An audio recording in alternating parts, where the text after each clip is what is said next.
Pengacara kondang Hotman Paris Hutapea menyatakan bahwa Peggy Setiawan masih berpotensi ditahan kembali oleh Polda Jawa Barat terkait kasus Vina Cirebon. Ia menyebutkan bahwa Peggy belum sepenuhnya bebas secara substansi dan proses penyidikan bisa berlanjut jika penyidik memperbaiki pelanggaran hukum acara yang sebelumnya menjadi dasar penetapan Peggy sebagai tersangka. Pernyataan Hotman Paris ini dibantah oleh Tony RM, salah satu pengacara Peggy Setiawan. Tony menegaskan bahwa kliennya tidak dapat kembali menjadi tersangka setelah putusan sidang pra-peradilan keluar. Ia menunjukkan 3 surat dari Pengadilan Negeri Bandung yang diperoleh tim kuasa hukumnya, yaitu surat perintah penghentian penyidikan atau SP3, surat pencabutan status tersangka, dan surat perintah pengeluaran tahanan. Perbedaan pandangan ini berpusat pada interpretasi terhadap konsekuensi putusan pra-peradilan.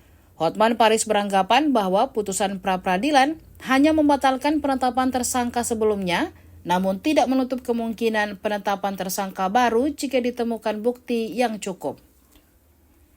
Di sisi lain, Tony RN yang berpegang teguh pada putusan pra-peradilan yang secara tegas mengatakan tidak sah penetapan Peggy sebagai tersangka dan memerintahkan penghentian penyidikan.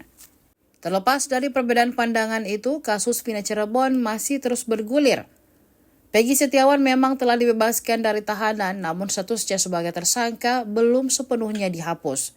Keputusan akhir terkait nasib Peggy dan kasus ini akan bergantung pada penyelesaian perkara di tingkat penyidikan dan potensi perlawanan hukum lanjutan.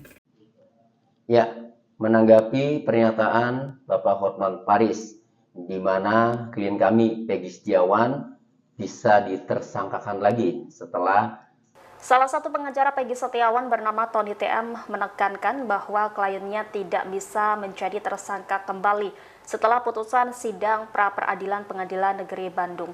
Hal ini sekaligus merespon pernyataan pengacara kondang Hotman Paris. Tony lantas mengungkap bahwa dalam putusan pra-peradilan tim kuasa hukum Peggy telah mendapatkan 3 surat dari Pengadilan Negeri Bandung. Adapun ketiga perintah itu yakni terkait surat penyidikan terhadap Peggy dihentikan alias SP3. Selain itu pihaknya juga mendapat surat pencabutan tersangka terhadap Peggy dan surat perintah pengeluaran tahanan. Ya, menanggapi pernyataan Bapak Hotman Paris, di mana klien kami Peggy Setiawan bisa ditersangkakan lagi setelah batal penetapan tersangkanya berdasarkan putusan pra-peradilan nomor 10/PIT.PRA/2024 PN Bandung. Jadi begini, di dalam amar putusan pra-peradilan Peggy Setiawan ini, pada angka 5 itu dinyatakan bahwa menyatakan tidak sah segala keputusan atau penetapan yang dikeluarkan lebih lanjut oleh termohon yang berkenaan dengan penetapan tersangka atas diri pemohon oleh termohon. Nah, jadi berdasarkan amar putusan nomor 5 yang menyatakan tidak sah segala keputusan atau penetapan yang dikeluarkan lebih lanjut oleh termohon yang berkenaan dengan penetapan tersangka atas diri pemohon, itu berarti ini sudah terkunci. Ya, berarti Peggy Setiawan dalam kasus pembunuhan Vina Eki ini, Peggy Setiawan klien kami ini, tidak dapat ditersangkakan lagi karena sudah terkunci di dalam amar putusan nomor 5 tadi. Jadi segala keputusan atau penetapan lebih lanjut ya yang dilakukan oleh termohon ya dalam hal ini penyidik Polda Jawa Barat ini nanti dinyatakan tidak sah, sudah terkunci itu. Nah, kemudian di dalam pasal 83 KUHP, putusan pra-peradilan itu tidak dapat dilakukan upaya hukum, ya, sehingga putusan pra-peradilan atas nama Peggy Setiawan yang menyatakan penetapan tersangkanya itu batal demi hukum, kemudian tidak dapat ditersangkakan lagi berdasarkan amar putusan nomor 5, ya, ini sudah final, sudah berkekuatan hukum tetap itu.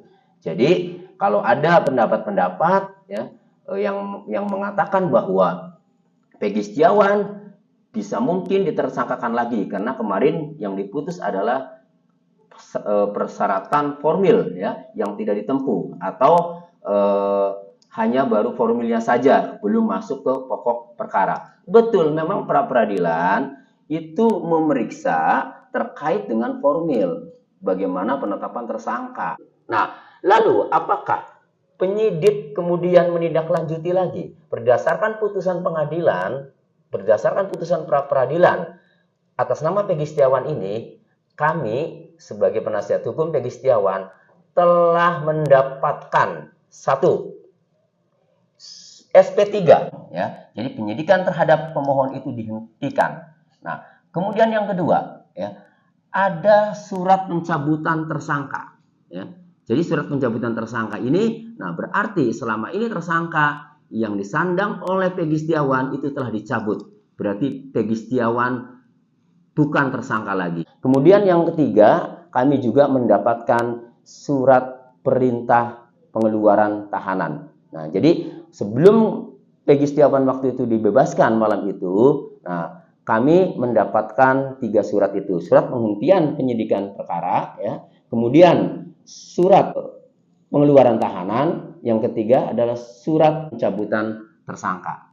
Nah, kemudian kami juga mendapatkan salinan bahwa penyidik ya, telah memberitahukan kepada Kejaksaan Tinggi Jawa Barat bahwa status tersangkanya telah dicabut, perkaranya untuk penyidikan tersangka Peggy Setiawan ini telah dihentikan. Itu. Nah, sehingga kami berkesimpulan bahwa Peggy Setiawan ini tidak akan bisa ditersangkakan lagi ya. Kecuali silakan penyidik kalau mau membuka lagi ya, atau melanjutkan perkara kasus Pina Eki ini, silakan telusuri dari nol, silakan usut lagi, selidiki dari nol ya. Karena banyak sekali kejanggalan-kejanggalan pada putusan Pengadilan Negeri Cirebon atas nama 8 terpidana itu, diantaranya adalah 6 handphone yang tertuang sebagai barang bukti dalam amar putusan atas nama 8 terpidana itu belum pernah dibuka. Isi percakapan, riwayat percakapan atau media sosialnya di 8 handphone itu tidak pernah dibuka. Kemudian ada lagi CCTV. Kesaksian Dodi Irwanto dan Gugun Gumilar itu tidak pernah dibuka. Nah, itu kan ada kejanggalan, sehingga penyidik Polda Jawa Barat kalau melakukan penyidikan lagi terhadap kasus Pina Eki ini, cobalah buka CCTV, cobalah buka handphone yang sudah disita, yang sudah menjadi barang bukti. Download Tribun X sekarang, menghadirkan lokal menjadi Indonesia.